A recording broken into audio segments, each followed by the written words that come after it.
aqui algumas pessoas que estão visitando essa igreja pela primeira vez. Levante a sua mão, por favor. Seja bem-vinda. Sinta-se em casa. Amém? Você vai receber uma lembrancinha de boas-vindas. Meus irmãos, abra sua Bíblia no Evangelho de Mateus, capítulo 9. Vamos ler a palavra do Senhor.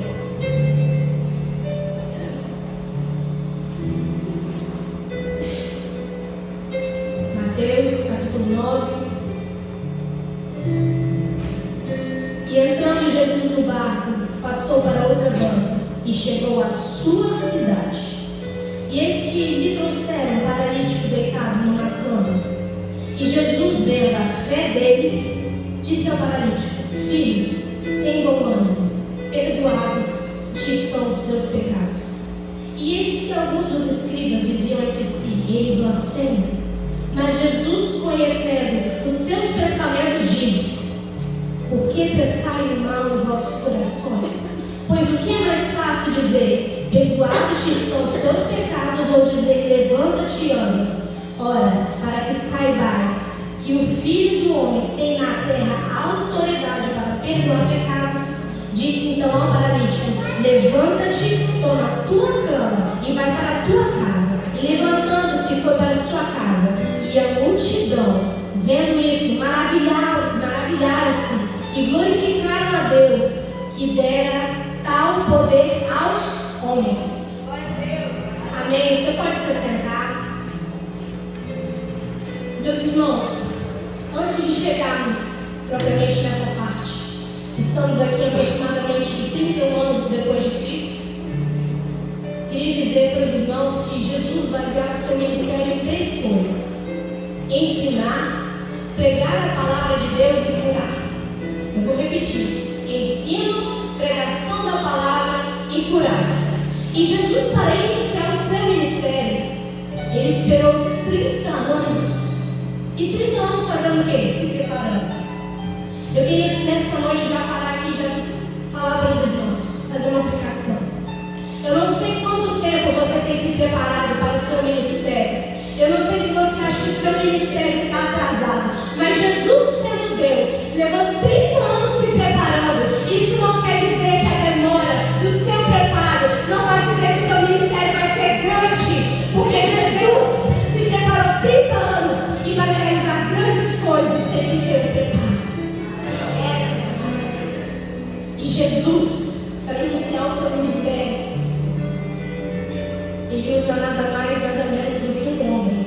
Nossa, como assim homem? Para realizar a vontade do Pai. E era necessário que ele se encontrasse com João Batista para ser batizado nas águas. E quando ele chega até João Batista, ele fala assim: João Batista, pois assim convém que façamos. Mas João Batista dizia: Senhor, não sou digno de carregar a sandália dos seus pés, mas eu. Muitas das vezes você se pergunta: Deus quer me usar? Deus quer me usar? Eu que me sinto tão pequeno, eu que me sinto fraco, eu que me sinto falho, eu que me sinto incapacitado. Mas, meus irmãos, eu queria que vocês entendessem neste momento. Pois assim convém que façamos. Porque Jesus, ele quer usar homens, Jesus quer usar mulheres cheios do Espírito Santo.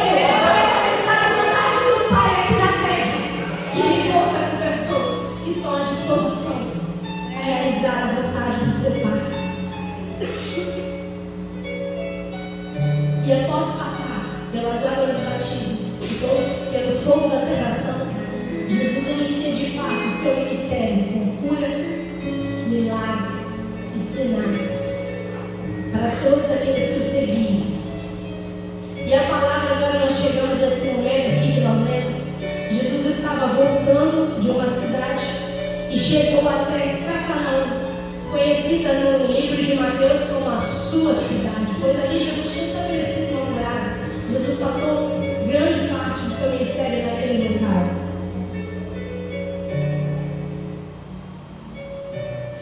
E quando Jesus chega a Cafarnaum, volta àquele local, que era conhecido como a sua cidade, que ficava localizada ao mar da Galileia. Era um local que tinha uma estrada que ligava até a cidade de Damasco. Era um local onde tinha um grande comércio, um grande fluxo de pessoas. Mas também era uma cidade marcada por uma opressão espiritual e moral muito grande. Mas Jesus escolheu ficar para os seus necessitados, pois era ali que Jesus estabeleceu a sua casa. E naquele local, Cafarnaum, Jesus realizou muitos milagres. E naquele local, mesmo Jesus realizando muitos milagres, foi o local onde Jesus teve menos seguidores. Mas como pode Jesus mostrar sua divindade, mostrar que Ele era o Messias, realizando poderes pela palavra, pela autoridade que foi dada por Deus Pai, Ele sendo Deus aqui na terra, ter menos seguidores no local onde Ele mais operou milagres? Aqui eu queria perguntar para vocês nessa noite: o que você busca? Você busca Jesus na sua essência, o Jesus que pode te dar tudo, ou somente aquilo que vai te dar e vai te levar para de volta no seu caminho, se voltar sem mudar a sua atitude, sem mudar de vida, sem voltar a caminhar com Ele? O que nós estamos procurando? Jesus ou o que Ele pode nos dar?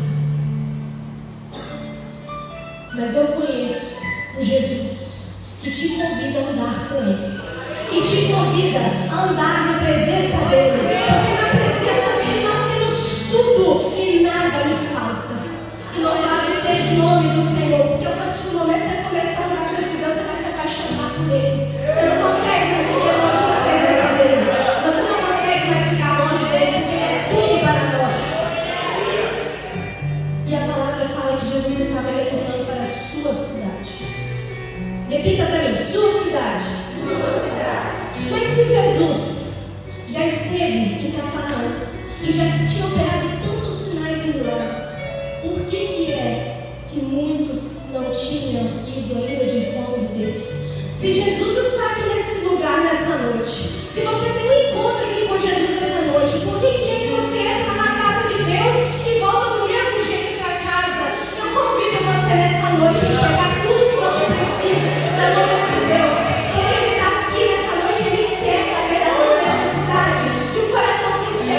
Deposite na mão dele, não perca essa oportunidade, porque eu disse que o seu milagre pode ser hoje, não amanhã.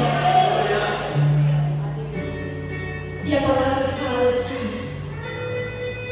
trouxeram o paralítico. Repita para mim: trouxeram. Mais uma vez nós vemos na palavra que Jesus aguarda por homens, por mulheres, por pessoas para realizar intervenções divinas. Sim, Ele quer usar o homem. E quando trouxeram o paralítico, eu quero mostrar para você que a vida do servo de Deus, da vida das pessoas que têm fé, ela é movida por atitudes e por atos. E esses atos são observados por Deus. E esses atos no ambiente espiritual, eles viram decreto. E Deus, Ele vai te honrar, Ele vai te abençoar. Atitudes, atos proféticos, sinais para o mundo espiritual. Mas se Deus não divide glória com ninguém, por que Deus escolheu usar você, sabe? Por que Deus escolheu me usar? Por que Deus quis usar você, Flávia? Meus irmãos, a salvação é algo imerecido. E esse Deus cada dia nos prova que quem menos merece é o que Ele tem mais dar. Porque o coração quebrantado e contrito na sua presença, Ele não despreza. Mas Deus é soberano. Por que eu preciso de orar? Eu já orei 1, 2, 1 ano, 2, 10. Por que eu consigo continuar agindo? Às vezes eu não consigo perseverar. Porque Deus, na sua soberania, escolheu ser assim. Ele escolheu ver até onde você está disposto a agir. Ele escolheu ver até onde Ele vai te usar na oração, até onde você está disposto, porque Ele se agrada da sua fé. Aleluia! E muitas das vezes a fé é algo que pode atingir pessoas que estão à sua volta. Você sabia disso? Murilo, seu local de trabalho, você é homem de fé. Vão entrar pessoas lá que não creem em Deus, mas através da sua fé, Deus pode mover todo aquele ambiente e liberar uma bênção para as pessoas que entrarem, porque Ele é o servo de Deus. Mas na salvação, a gente não pega carona com ninguém. Na salvação, a gente não pega carona com ninguém. Mas na fé, Deus pode abençoar uma pessoa que você chegar até você. E Deus cria circunstâncias para aqueles que estão buscando, que estão atentos. Deus vai usar, Deus vai operar e Ele vai usar a sua vida para alcançar as pessoas que estão diante de você. Mas a pergunta que eu te faço nesse momento: aqueles homens trouxeram aquele paralítico na maca. Eu não sei quantos quarteirões, pastor, eles percorreram segurando aquela maca. 4 homens, nos livros sinóticos de Lucas e Marcos, falam que eles chegam 4 homens caindo na maca. 4 homens. Eu não sei se eles vieram correndo, se eles amarraram o paralítico para ele não cair. Vão lá que Jesus chegou na cidade, Jesus está lá na casa dele, carregando, cansado, com os braços suados. Chegou lá na casa, a casa estava lotada, não dava para chegar nem no quintal direito, não dava para entrar pela porta, pela janela. Eles olharam para o outro: e agora? O que a gente vai fazer? Às vezes, na primeira tentativa, não vai dar certo. Às vezes, quando você vai de encontro com o Senhor na primeira tentativa, você não tem sua resposta, não. Mas não desista. Aqueles 4 homens não se deixaram se abalar pelas circunstâncias. Eles começaram a pensar: o que nós vamos fazer? O profeta está na cidade, Jesus está na casa. Não vamos desistir. Já estava cansado, suado. Mas como é que a gente vai entrar? Lá na Palestina, as casas têm um telhado. É como se fosse uma laje, né? Uma espécie de laje. E eu imagino aqueles homens subindo na maca, amarrando o paralítico para ele não cair. E quem estava de fora certamente já tinha visto aquela situação e aqueles amigos passando vergonha. E quando eles chegam no telhado, eles falam: e agora? Vamos abrir o telhado. Mas é o telhado da casa de quem? De Jesus. Quem aqui está disposto a quebrar protocolos para poder encontrar com Jesus? Nossos amigos aqui na presença de Deus, nós estamos dispostos a ajudar pessoas paralíticas, pessoas que pararam de andar na presença de Deus. Quantas pessoas estão dispostas a quebrar protocolos? E naquele momento que eles começam a quebrar o telhado, Jesus lá dentro já sabia o que estava acontecendo, mas as pessoas em volta falaram assim: meu Deus, o que está acontecendo? Começou a cair pão, começou a espirrar, começou a cair pedra na cabeça de mim, começou a chegar para um lado, dava para correr, incomodando todo mundo. Mas Jesus sabia que eles não estavam ali para incomodar, ele sabia o que eles queriam. Até onde nós estamos dispostos, meus irmãos? Até onde nós estamos dispostos aí? E eu te pergunto: seus amigos estão te servindo para levar para perto de Jesus ou para te afastar da presença de Deus? Que você seja um amigo usado por Deus para trazer pessoas para perto dele. E aquele paralítico, ele tinha 4 amigos que puderam levar. Mas a palavra também fala que o paralítico do tanque de Betesda passou 38 anos se lamentando e não conseguia se lançar nas águas quando ela se movimentava para receber a sua cura. E às vezes eu te pergunto: será que ele não teve um tempo para cultivar uma amizade que o jogasse na frente? Permita que amigos da parte de Deus te ajudem em momentos que você não vai conseguir. Momentos que você não conseguir mais andar com as suas pernas. Momentos que você não achar mais que tem esperança. Cultive amizades.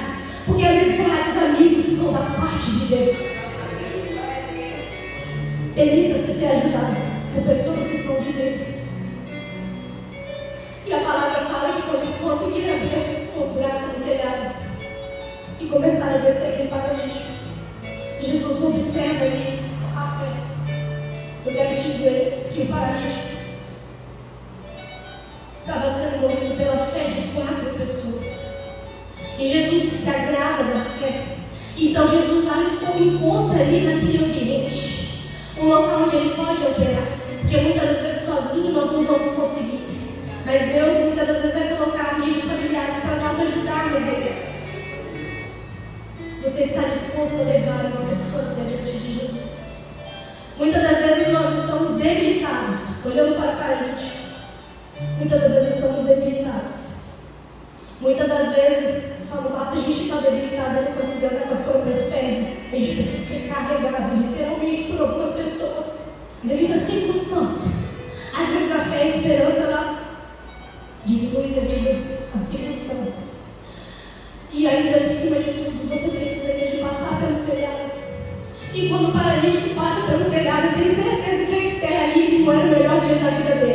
Porque muitas das pessoas que estavam ali começaram a ver, talvez ele foi motivo de riso, talvez ele era motivo de vergonha, talvez ele era motivo de incômodo, talvez você não goste de ser o centro, mas muitas das vezes Deus deixa que você seja o centro, que você seja notado, e que algumas pessoas vejam que te paralisa, ou muitas pessoas vejam que é a sua dor, para se tornar amanhã ou hoje o seu milagre na presença de Deus. Porque você não tem para encontrar com alguém, você tem que encontrar com Jesus.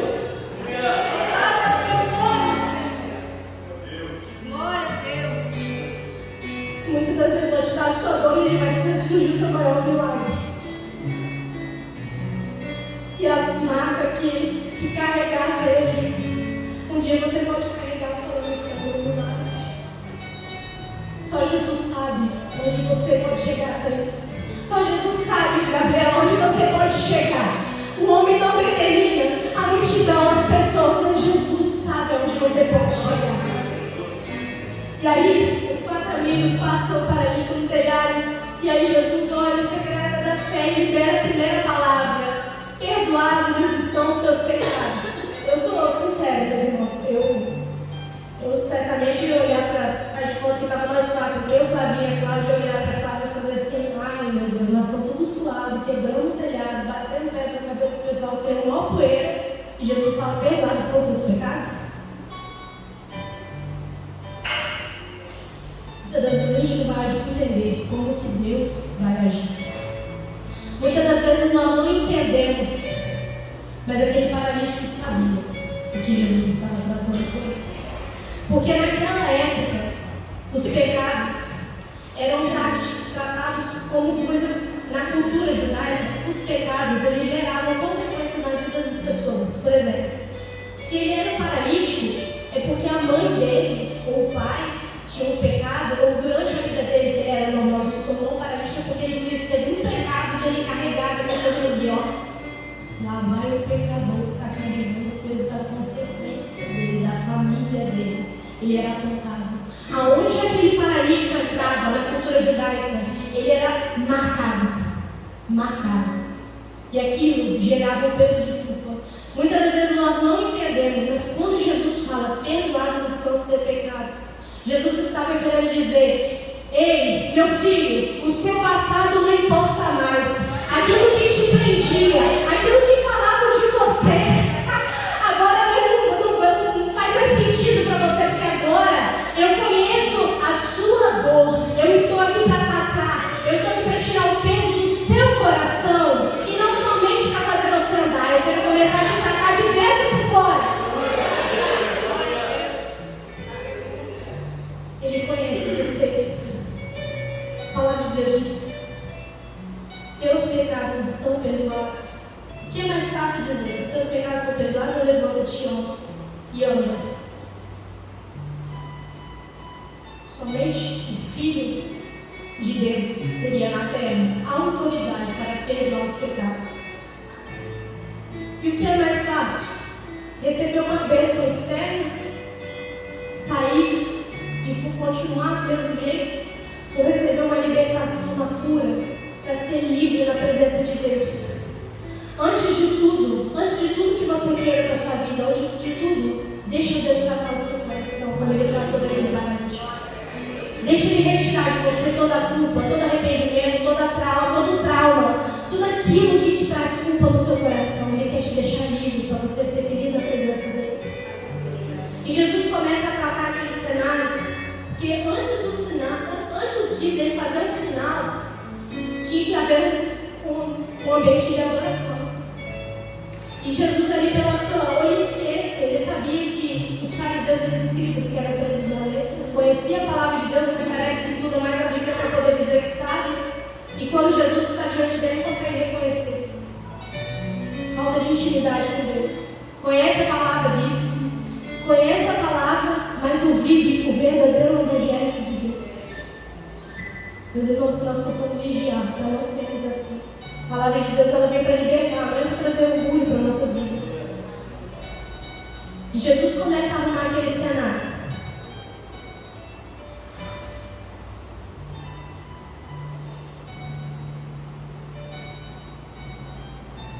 E eles não reconheciam que o Messias estava ali diante dele. E nessa noite eu pergunto, será que muitas das vezes a gente não se encontra do mesmo jeito? Será que às vezes o nosso orgulho, talvez a nossa timidez, nossa comodidade, a nossa soberba, a nossa falta de amor ao próximo, será que a nossa falta de fé muitas vezes nos leva a reconhecer Jesus perto da gente, devido às circunstâncias? Mesmo conhecendo a palavra de Deus? Que em nome de Jesus, meus irmãos, que nós possamos viver intimamente com Deus e que não venhamos deixar nada nos abalar. E para o milagre acontecer, Jesus precisa de ser o centro. Jesus precisa de ser o centro. E muitas das vezes as pessoas entram na igreja e saem da mesma forma porque se tornaram um doente espiritual. A paralisia do crente, até que eu peguei, a paralisia do crente. Muitas das coisas às vezes impedem de nós seguirmos na caminhada de Jesus. Mas que Ele nessa noite, você deposite, Senhor, olha, estou precisando de ter mais intimidade contigo. Deus, eu nunca ouvi a sua voz, fala comigo. Quando eu leio a Bíblia, eu quero ver essas letras saltando, queimando, meu coração queimando, eu quero derramar na tua presença. Eu não conheço isso não, pede a Ele para te dar. Conheça esse Jesus que é além da letra. E muitas das pessoas têm medo de diagnóstico. Muitas pessoas têm medo de diagnóstico. Tem gente que, quando Deus quer tratar, ela recebe e fala assim, mas quem foi o profeta? Recebeu o diagnóstico, tem medo de abrir até o resultado. Se o resultado é para mim, vou fazer o exame de novo. Tem gente que prefere pegar o resultado e botar no bolso e vir para a igreja e fazer de conta e continuar. Estou caminhando, na hora que Jesus voltar, que Jesus possa, que nossos corações possam ser corações humildes diante da presença de Deus. Que nada daquilo que Jesus vier tratar conosco, que em nome de Jesus, que nós possamos ser vasos e deixar Ele nos moldar. Porque nós vasos na mão do oleiro é isso, é deixar Ele nos moldar na nossa vontade, para sermos cheios do Espírito Santo. E tem gente que quer escolher o que Deus quer fazer na sua vida. Eu pergunto, Deus está precisando da sua ajuda? Tem gente que quer ser profeta, mas quer escolher ambiente e pessoa que vai profetizar. E Jesus não está chamando para isso não. Foi isso. Jesus está chamando você para tratar outras pessoas. Permita-se Ele ser tratado, para que a sua dor ame um dia aquilo que te prendia sirva para curar o próximo que chegar até você. E naquele momento que Jesus fala, tem bom ânimo, filhos, teus pecados estão perdoados. Que eu ia até falar, que eu ia olhar para os amigos e falar assim, poxa, podia ser mais, hein, Jesus? Libera mais uma palavra aí. Na verdade, muitas vezes a gente não entende, mas naquele momento Jesus estava liberando 3 tipos de cura. Primeiro, tem bom ânimo, cura emocional. Você não sabe o que aquele paralítico passou. Por mais que nós fomos amigos, Jesus conhecia ele. Tem bom ânimo, ele estava desanimado. Ele não tinha mais esperança, mas seus amigos tinham fé para levar ele até Jesus. E Jesus recebeu a primeira cura emocional. Tem bom ânimo. Segunda cura, psicológica. Jesus chama ele de filho. Jesus começa a se mostrar, eu sou o teu pai. Eu não sei o que seu pai e sua mãe determinou. Se foi pelos pecados dele. Eu sou o teu pai, eu sou o teu hoje. Você é meu filho. E meu filho, você tem tudo na minha presença. Segunda cura, psicológica. Terceira cura, espiritual. Os teus pecados estão perdoados. Em uma frase, 3 tipos de cura. Muitas das vezes a gente não consegue entender. No calor da emoção, 3 tipos de cura. Jesus é maravilhoso. E a quarta cura: levanta-te e toma a tua maca e vai para a tua casa. E levantando-se o homem, partiu para a sua casa. E quando Jesus fala, levanta-te, tem bom ânimo, você não tem mais motivos para começar a olhar para o seu passado e te trazer desânimo. Às vezes você olha para o seu passado, você não vai esquecer, mas aquilo não te prende mais. Aquilo não é mais um peso para você. Você olha ele, aquilo que me prendia, hoje serve de combustível para eu continuar. Porque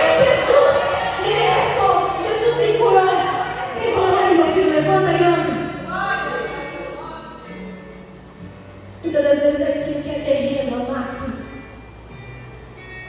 Jesus pede para ele pegar aquela maca e sair carregando no meio da multidão e levar para casa para chegar para sua família e falar assim: ei, hoje eu encontrei Jesus e hoje ele é o motivo da nossa alegria. Agora, esse milagre está trazendo a bênção para o meu lar, porque além de mim, a família dele também foi abençoada. Uma pessoa que volta a viver a sua rotina, ele tinha tudo agora diante de Deus. E Jesus, ele mostra não só o cenário, que ele é onipotente, ele tem poder de curar, de salvar. Onipresente, porque ele sabia que aqueles homens estavam pensando, e onisciente, e onipresente também, porque mesmo quando o paralítico ele lembrava do seu passado, Jesus estava lá quando ele se culpava. Então, em uma situação passagem, nós vemos todos os atributos de Deus. E a multidão glorificava a Deus e se enchia de temor, pois era aos homens tamanha autoridade. Quando eu estava lendo isso em casa, eu falei assim: meu Deus, é porque Jesus estava chamando ainda 12 discípulos, ele estava iniciando o seu ministério, mas ali naquele momento Jesus já começou a dizer: cura, vocês também vão fazer. Jesus tinha 12 discípulos, mas hoje ele tem milhares de discípulos pelo mundo. E eu queria nessa noite profetizar sobre essa igreja: sejam cheios do Espírito Santo, porque a multidão ela se admirava com tamanha autoridade, com a autoridade do parte do Senhor, e seja sobre vocês, para onde vocês entrarem, que vocês sejam vasos de Deus para curar pessoas, cura da alma, curas físicas. Por que não? Por que não? Qual é o tamanho da sua fé? Qual é o tamanho da sua fé? Se Jesus disse que vai te usar, é porque ele vai te usar, mas você vai buscar, você vai honrar, e ele vai cumprir a palavra dele, a vontade dele. Se Jesus está mostrando a vontade dele, meus irmãos, vai acontecer algo tremendo nesse lugar, onde o servo de Deus passar, porque Deus não depende de parede para atuar. Se a gente estiver evangelizando e mandar curar, na hora nós vamos curar. Que Deus possa nos usar. Eu queria que vocês se colocassem de pé nesse momento. Eu queria convidar o ministério de louvor para estar subindo. E Jesus proclamava: o reino dos céus está ao vosso alcance. E à medida que seguides, pregai que está próximo o reino dos céus.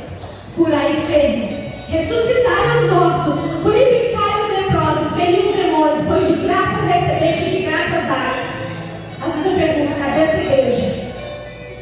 Cadê essa igreja? Cadê os servos de Deus? Meus irmãos, Deus tem mostrado a vontade dele aqui no nosso meio. A partir do momento que essa igreja estiver posicionada, alinhada com a vontade de Deus, sabe o que é a palavra dele me garante para dizer aqui nessa noite? Porque a palavra dele não é vazia. Os sinais vão seguir a todos os que me creem.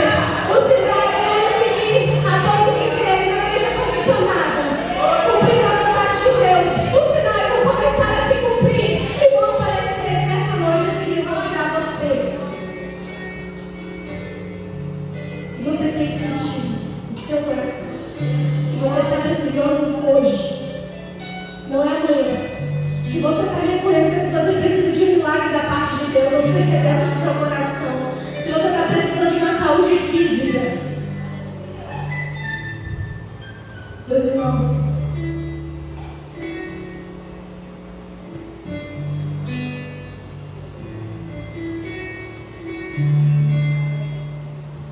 a gente andou tanto umas vigílias aqui como igreja.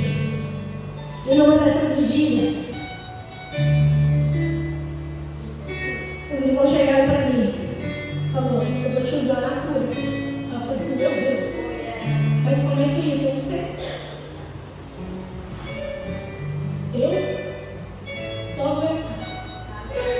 Se eu sabe das limitações dos meus defeitos, mas logo eu sei. Mas eu tomei posse da palavra de Deus. Eu falei: Senhor, não vou contar não, porque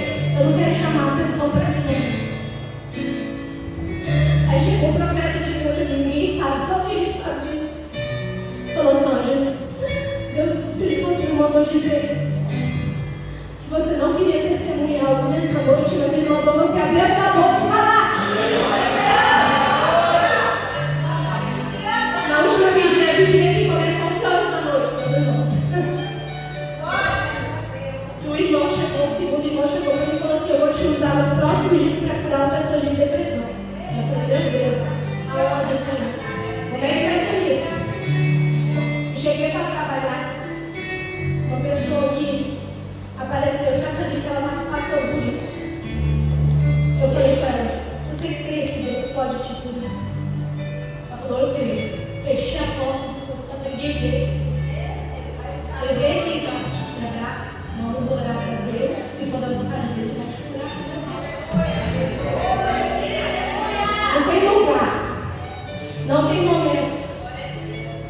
E ali nós oramos, a gente chorou. E nós colocamos diante de Deus. Eu falei: em nome de Jesus, se for da tua vontade, Senhor, se cumpra. Mas eu não falei para ela, não. E ontem eu estava atendendo quem estava na agenda. Quando ela entrou, eu disse: senhora, está bem?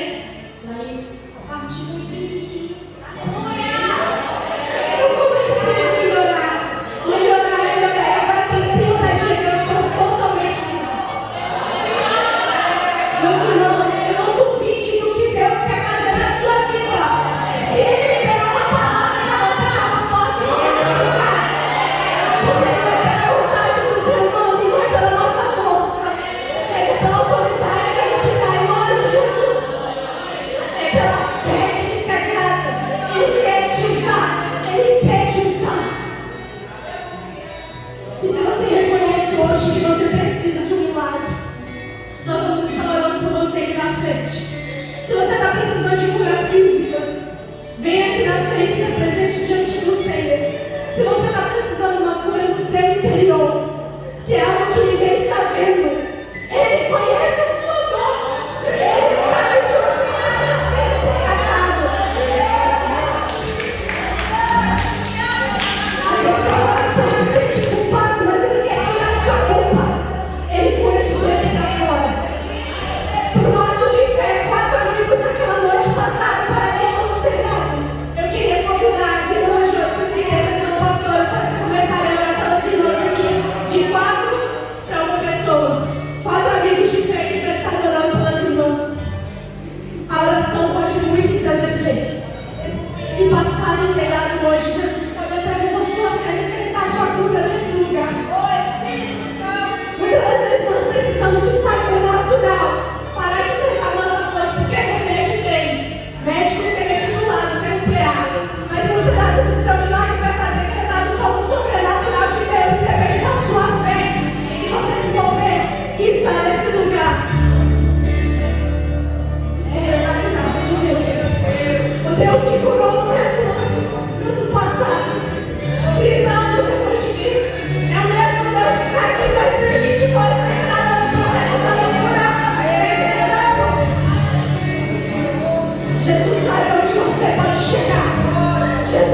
Eu tive em Cafarnaum.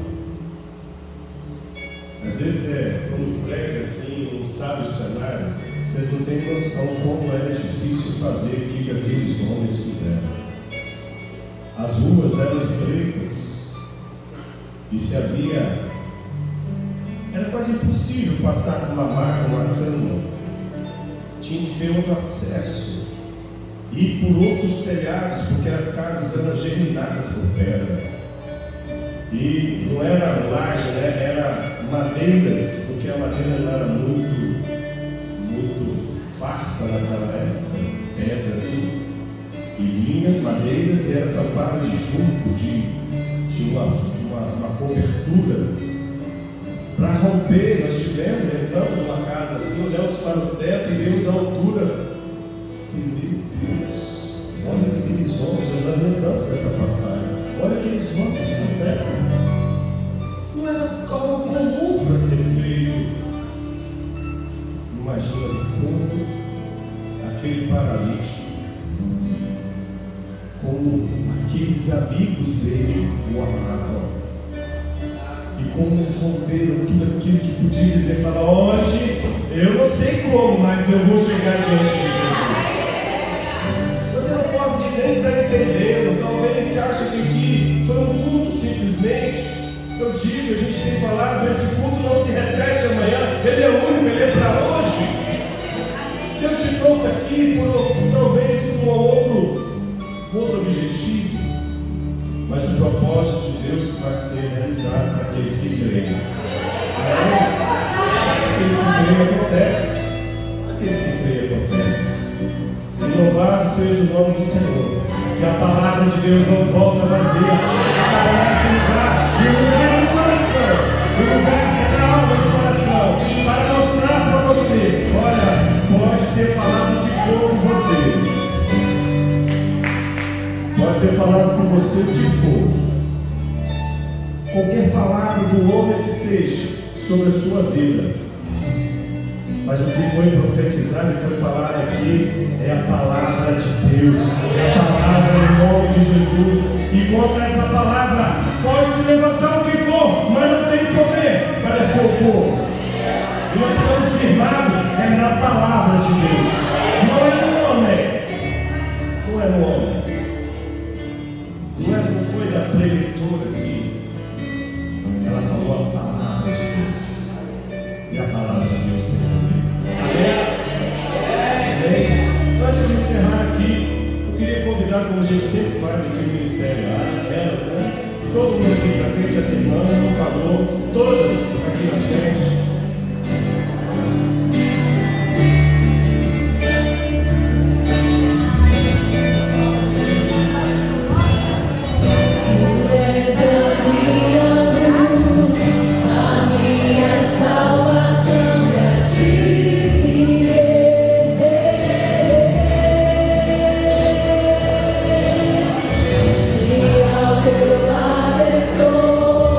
Seguro em tuas mãos.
Santo, nesta hora, suplicamos ao Senhor, para que Tu possas estar confirmando toda a Tua palavra aos corações que têm entendido aquilo que o Senhor fez, que o Senhor falou nesta noite. Ah, Deus Santo, Tu és poderoso, Tu és tremendo, Tu faz conforme a Tua vontade. Nada pode impedir aquilo que é o Teu propósito, nada pode se opor àquilo que Tu queres fazer, e aquele que crê verá a glória do Senhor. Age, Senhor, a vida das Tuas servas agora. Onde está o sofrimento, a dor, a lágrima? Ah, Jesus Santo, poderoso, nós cremos, porque o Senhor é que sonda e conhece o coração, a mente, a dor. Senhor, Tu sabes as barreiras enfrentadas, Senhor, passado de muitas vezes tão traumáticos, que trazem, Senhor, tanto peso, mas em nome de Jesus, na autoridade do nome de Jesus, toda algema, toda corrente, toda prisão, toda amarra, tudo aquilo que possa impedir de enxergar, de ouvir a Tua voz, seja lançado por terra agora, em nome de Jesus. Age, Senhor, continua agindo no lar, na família, Senhor, nas áreas que estão sendo colocadas diante de Ti. E pedimos, Senhor, nesta hora, que a graça maravilhosa do nosso Senhor e Salvador Jesus Cristo, o amor de Deus, nosso bom e eterno Pai, a comunhão, santas e doces consolações do Deus Espírito Santo, repouse sobre todos nós aqui, sobre todo o povo de Deus, hoje e para todos sempre. Amém, amém, amém. Amém, queridos? Vamos tirar nossa foto sempre.